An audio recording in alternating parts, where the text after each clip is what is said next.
I'm Bill Hodges, and this is Spotlight on Government.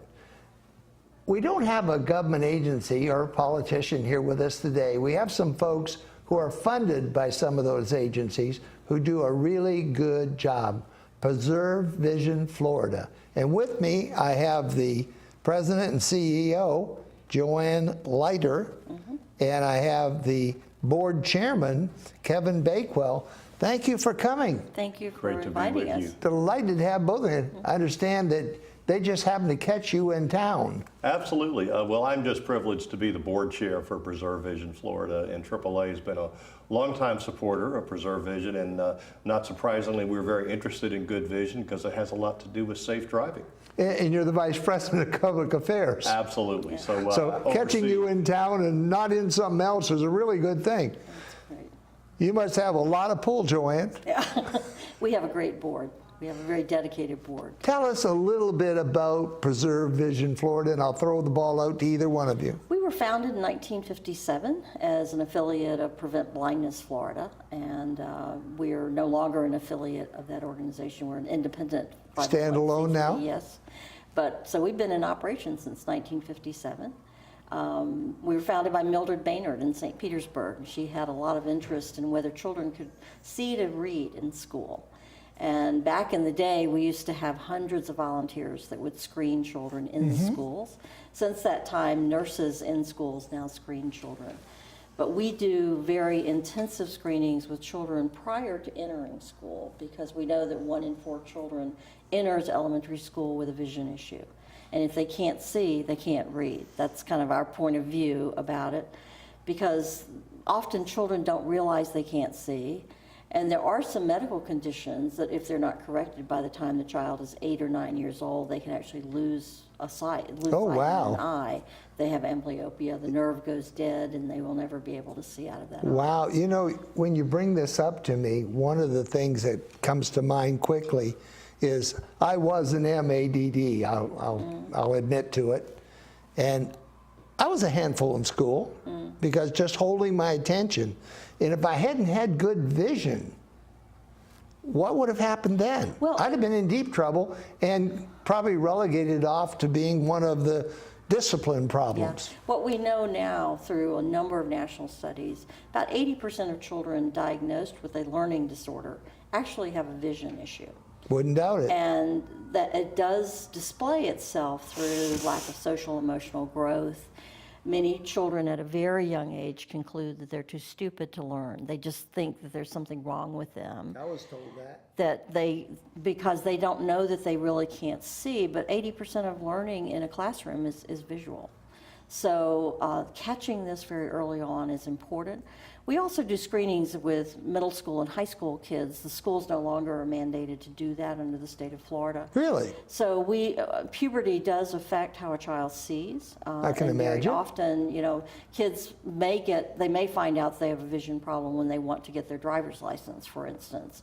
So we do screenings through school clinics with them. But at the other end of the spectrum, Bill, we have done a tremendous amount of work in public health education around vision as a health issue for life. Glaucoma, diabetic retinopathy, cataracts, and now macular degeneration is really emerging as an issue as we live longer and nerve damage is coming to the eyes. Because when you're very elderly, or not even very elderly, when you turn 40, your eyes well, that's when I got my glasses, Kevin. You said you had them most of your life. So I think, you know, I've had glasses up until about a year ago, and I finally had cataract surgery and had lens implants put in, but I've worn glasses since I was 14. Yeah. And again, can't imagine what it would have been like to not have that ability to correct my vision at that time.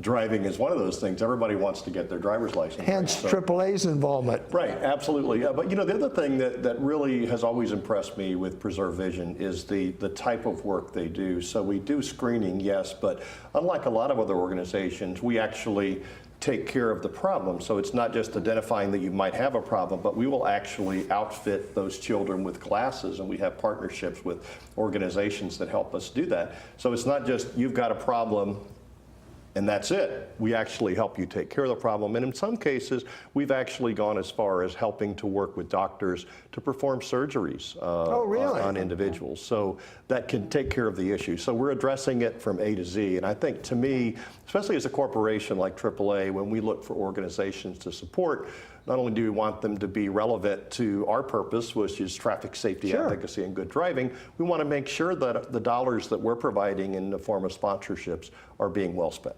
I think that's so important, corporate America stepping up and helping with things like this. And giving, helping is one thing. Giving your time, which is really at a premium, I'm sure, that's very important too, because it'd be hard to go out and hire someone like him to be on staff. Well, and Kevin has gone, and other board members have gone with us to Washington to help talk, because unfortunately vision is viewed very often as outside the normal vision issue of health.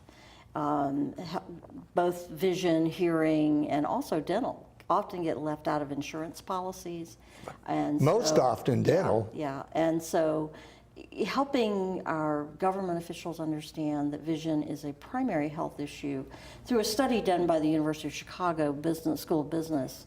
Prevent Blindness America documented $139 billion impact per year of vision loss and blindness. And at the elder age particularly, the cost is not medical, it's really social services. Because once you've lost your ability to live independently or you've lost your sight completely, there's nothing else that can be done medically. Now it's a quality of life issue. So maintaining your vision is really important. So at the other end of the spectrum, children, helping seniors and helping people who once they turn 40 need to start really having routine eye checkups so that they can see whether they're developing cataracts. Most of us did not wear sunglasses as children, and that's where cataracts really develop, is we've stared into the sun way too long. People who have diabetes, really helping them understand the possibility of diabetic retinopathy. People who have emerging glaucoma, and they don't really understand that. So having routine checkups, having doctors checking the pressure in their eyes is very important. Because progressively, we're finding more and more things we can do. Genetic therapy is really being worked on around macular degeneration. So it's a very dynamic field. And the medications, by the way, are not cheap for They are not cheap. that pressure problem. But we're developing, there's a number of researchers around the country working on different technologies that help people with low vision see in different ways. So, and here with USF, I know that we have a lot of medical technology research and engineering going on. So there's a lot of things that happen to help people be more independent. But at the end of the day, we're responsible for our own vision because it is the primary sense that we have about our surroundings. In a study done many years ago, the greatest fears that people had, done by the government, around what were the greatest fears around health, and cancer was certainly the first, going blind was number 2, because of the loss of independence. And just to play off of that, the independence issue, obviously, especially as the senior population is growing. I'm a part of that population, right? And that's going to continue in terms of the number of senior drivers. And our mission at AAA is to keep those seniors on the road as long as safely possible. I like the word safely possible. Safely possible. And vision is key. Just you used the statistic, Joanne, about 80-some%, have vision problems with those who are going into school, who are having learning issues. Well, 95% of our information that we receive while driving is visual. So it is absolutely critically important. And there are situations where it's not a matter of having to give up your keys. We're saying, how can we allow people to keep on the road as long as safely possible? Some of them maybe shouldn't drive at night, or there may be, contrast issues with their vision. It may, they may not be able to see as clearly. And so that's really important to us. Mobility is critically important. And we've done research along those lines as well in terms of what happens when people have to give up their mobility or are forced to give up their mobility. And we don't want that to happen. Well, there's a sense of isolation when you lose your mobility. Absolutely. Correct. I know we're very lucky. I live out in Sun City Center, and I absolutely love that community. But a lot of people don't even have cars because they can't drive anymore. Right. And they're smart enough to know it, but they're locked into their golf cart. They can't drive that after dark. And so they actually become isolated. So the longer you can keep them in a car, the better. And that Safely keep them understanding in the a car. effects of health, and one of the ironic things is if you smoke, and you have, number one, if you smoke, you're infecting your eyes. You were telling me about that. But if you have diabetes, you're probably 2.5 times more likely to go blind if you smoke, because you're drying your eyes out while you're smoking. It has a profound impact on glaucoma. My mother smoked her entire life and had the macular degeneration, and you were telling me that the two things were dynamite with each other. They're very closely aligned, and we also know in certain ethnic groups, African Americans are more likely as adults to develop glaucoma and diabetes. So these are public health issues that we really promote through Preserve Vision. Our title is exactly what we do. We're trying to help people preserve the vision they have wherever they are at.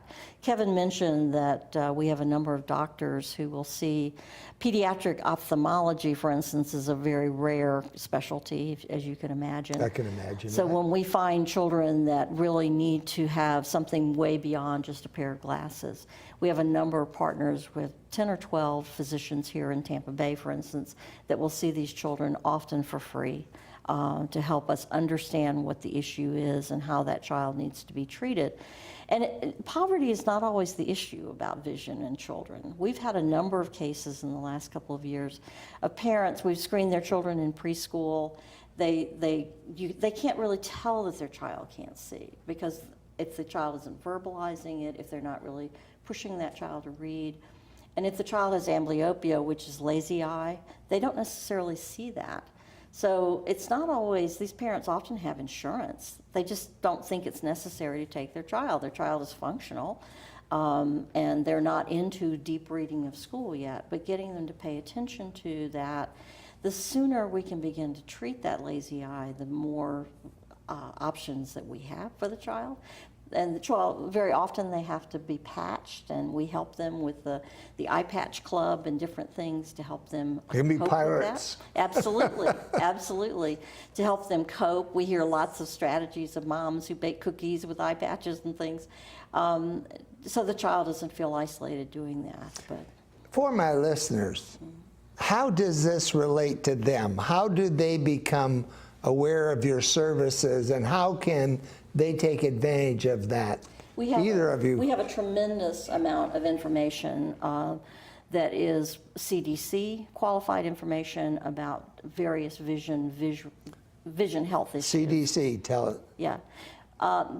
That is our national health organization that does research. And so we have posted all of their research out on our website. So if you just go to preservevisionflorida.org, it's all out there. So you can look things up.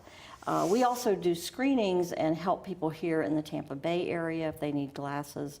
And I wanted to mention our partners are the Health Department in Pinellas County, the Children's Board of Hillsborough County, Juvenile They're one of the Welfare people Board. that help fund you, as Right, I in understand Pinellas it. County, we work with Healthy Start as well as other programs and Early Childhood Coalition.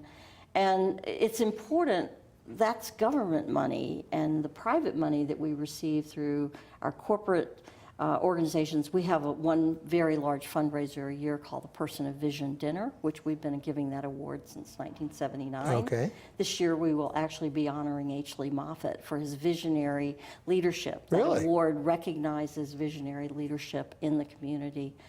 And that particular event provides the partner funding as well as one other piece of funding. When you go to renew your driver's license or your auto tag, you have the opportunity to check a box to give us $1. That funding, along with there's a biker's motorcycle tag that's a specialty tag, that gives us over $100,000 of revenue a year. Oh, great. So people can support us. Even that $1 helps us to do our public health mission in companionship with the government money that helps us screen children and screen adults and put glasses on them. So, How many license plates do we have in Hillsborough County? yeah. We Just have- Hillsborough, and I you think cover a lot more Yeah. than Hillsborough. Florida has probably more specialty license plates than any other state, but it is an important way that can help fund. You figure we have 20 million residents in Florida. Most of those are drivers. Most of those have vehicles, and so it's a great way to give a small amount. But when you multiply that dollar times 1 million. That's right.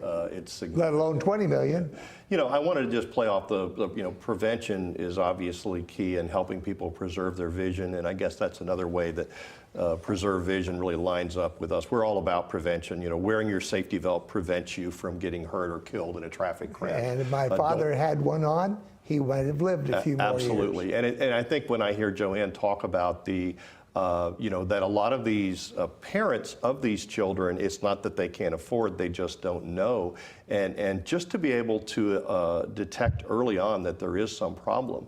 And we've had just some wonderful testimonials from families and parents, again, who've had insurance and there was not an issue of not being able to pay for glasses or surgeries or anything, but were it not for Preserve Vision Florida saying, hey, did you realize that your child has a problem?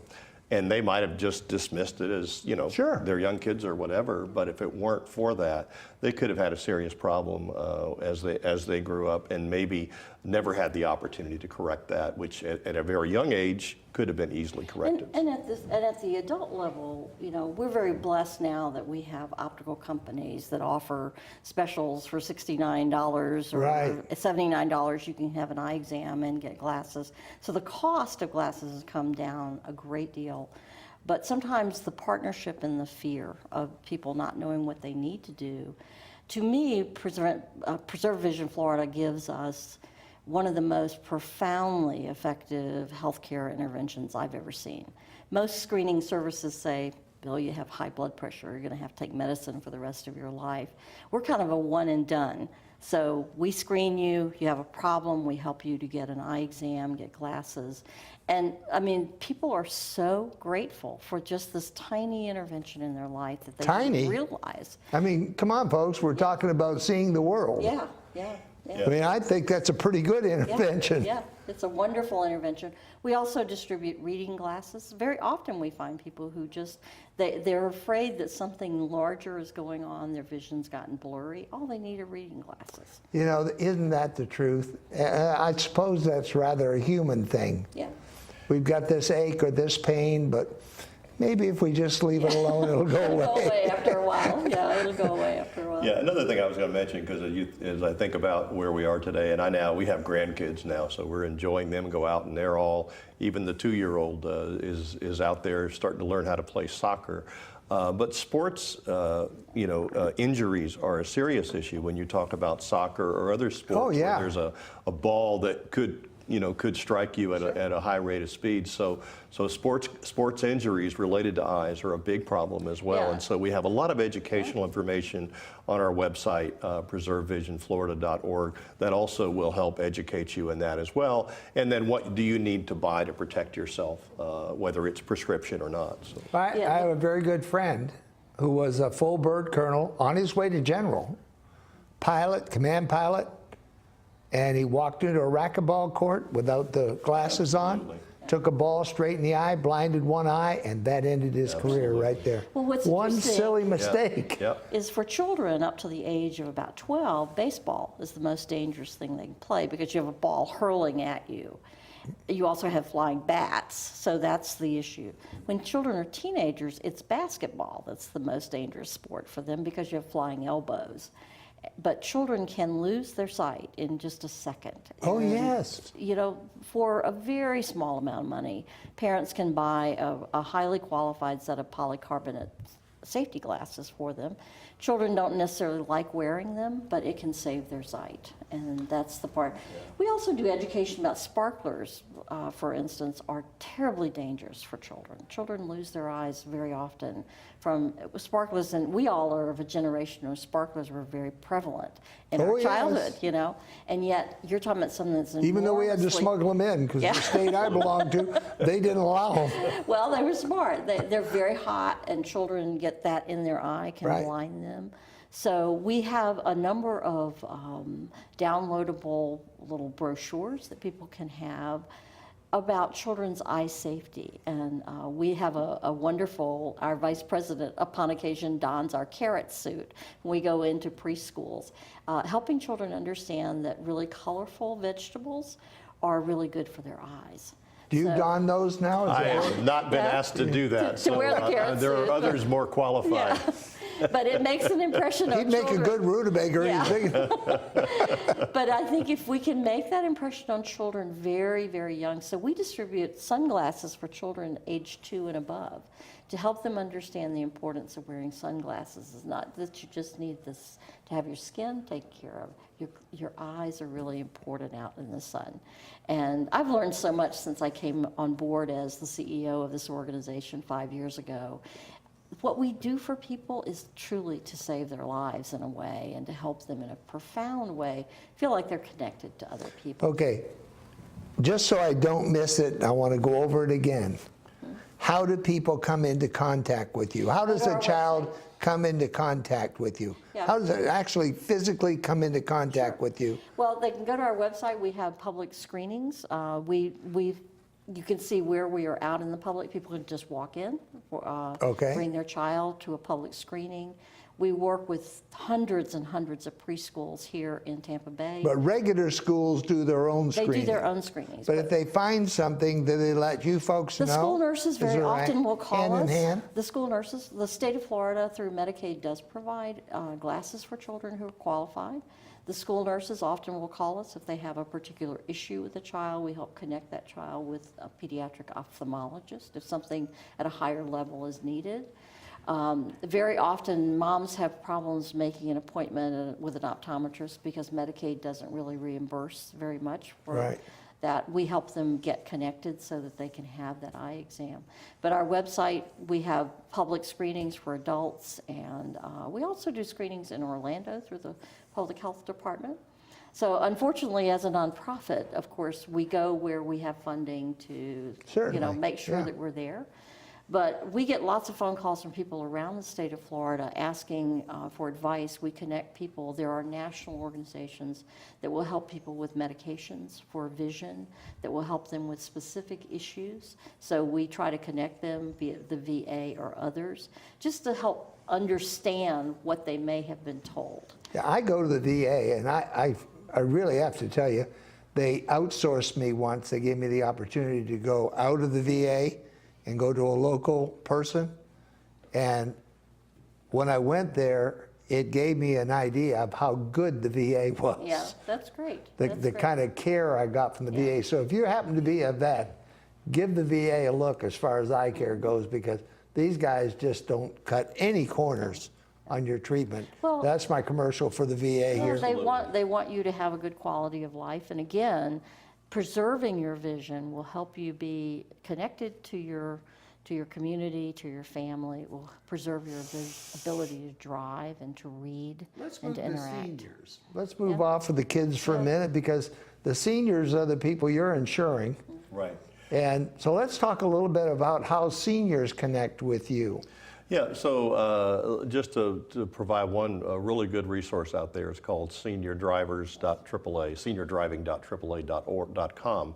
It is a wonderful resource for senior drivers, not only in terms of providing them with some self-screening that they can do, not unlike, not vision screening, but just some questions they can ask themselves, but also where they can get additional information, resources, whether it's training, providing a list of the top 12 cars for seniors where they have really? certain types of not necessarily anything special devices, but because of how they are made with technology and so on, can make it easier for seniors, especially if you might have problems with mobility and be able to turn your head and those types of things. So lots of great resources available at that website as well. And I just want to say, because what we hear often about, and I'm experiencing myself, I just had cataract surgery.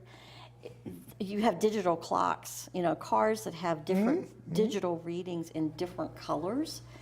They're sometimes harder to read if you have vision issues, so that's really the import of that type of rating. And you can change all of those settings on your car. So we actually have information that helps people learn how to maximize the equipment and the settings and the options in their vehicles to stay a safe driver as long as safely possible. Well, the things you mentioned are hitting home, because Yeah. I was injured in the Air Force, and that's about it as far as turning my head goes. right. And Brandon Honda fixed me up with an Accord and with the rear cameras Right. that I could back up and not hit something. because turning my head too far just doesn't make it. Well, And technology that does is- make a difference. doing wonderful things for us. And as I said, as we research these issues, we're finding new solutions for seniors. But AAA Foundation is actually doing a longitudinal study with 3,000 elderly people. Right. Right. You want to tell Yeah, me? so we're just looking at, long term, we need to learn from seniors, not only their driving habits, but their medications, what they do, what they don't do, what they want to do in terms of their mobility desires and those types of things. So we're in the third year now of this study, and it's going to yield tremendous results that will not only help to keep seniors mobile as long as safely possible, but will also help to identify things early on. Again, prevention is the key so that we can help people stay mobile. And so we look forward, that is research which is going to yield results for many, many years to come. We're running out of time, but one of the things that we've talked about is parents talking about children. Right. But what about children calling you and saying, my dad's having trouble seeing, and he's a stubborn old goat.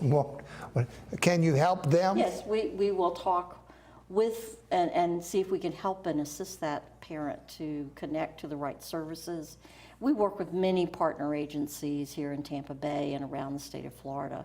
We also work, I wanted to mention that we also work with the 42 domestic violence shelters around the state. Oh, great. When someone What a help. When someone comes in, very often a family is left without their glasses if they were seeking safety.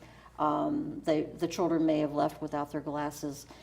The hard part for the mothers, particularly the shelter men as well, but for the adults coming in, they have to sign a lot of papers. If they don't have reading glasses or they don't have their glasses, they can't necessarily see. So we have a partnership through Verizon that we provide that connection so that individual can get their glasses remade if they have a prescription or if they need to go see an optometrist. We can facilitate that. When we started, I had you flip a coin, and I said, I'll give you a minute at the end to sum things up. And you won, Joanne, so you have a minute. I'm really just promoting the fact that vision is an essential part of health. And people ignore it very often until they can't see. They can't pass the driver's license test.